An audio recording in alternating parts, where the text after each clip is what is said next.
বেগম খালেদা জিয়ার মুক্তির দাবিতে নয়াপল্টনে দলীয় কার্যালয়ের সামনে চলছে বিএনপির সমাবেশ।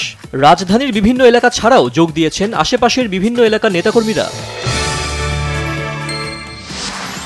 আওয়ামী লীগের ৭৫তম প্রতিষ্ঠা বার্ষিকী উপলক্ষে বঙ্গবন্ধু এভিনিউয়ে আলোচনা সভা। বছরব্যাপী আয়োজনের অংশ হিসেবে এই কর্মসূচিতে অংশ নিয়েছে দলটির শীর্ষ নেতারা।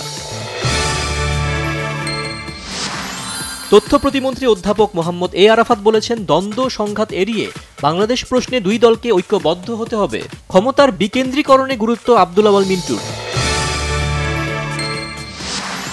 সিন্ডিকেট করে চামড়ার দাম নিয়ন্ত্রণের ফলে ন্যায্য মূল্য নির্ধারণ করে তা কার্যকর করা কঠিন, মন্তব্য ভোক্তা অধিকার সংরক্ষণ অধিদপ্তরের মহাপরিচালকের। সিলেটের বিভিন্ন উপজেলায় ২ দফা বন্যার তাণ্ডবে বসবাসের অনুপযোগী হয়ে গেছে গ্রামের পর গ্রাম।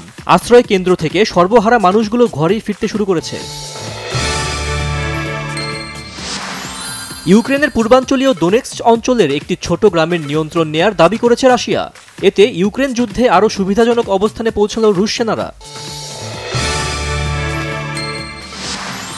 ইরানের প্রেসিডেন্ট নির্বাচনের ভোট গণনা চলছে। এখন পর্যন্ত ভোট গণনায় পাওয়া ফল অনুযায়ী সংস্কারপন্থী প্রতিদ্বন্দ্বী ও আইন প্রণেতা মাসুদ পেজেশকিয়ান এগিয়ে আছেন। টি-20 বিশ্বকাপে আজ ফাইনালে ভারত দক্ষিণ আফ্রিকা মুখোমুখি। ম্যাচ শুরু বাংলাদেশ সময় রাত 8:30টায়।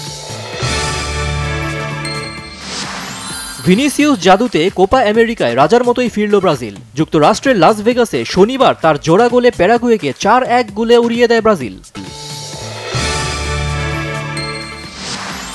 কোপা আমেরিকায় পরপর 2 ম্যাচে মাঝবিরতির পর দল দেরিতে মাঠে নামায় শাস্তি পেয়েছেন আর্জেন্টিনার কোচ লিওনেল স্কালোনি।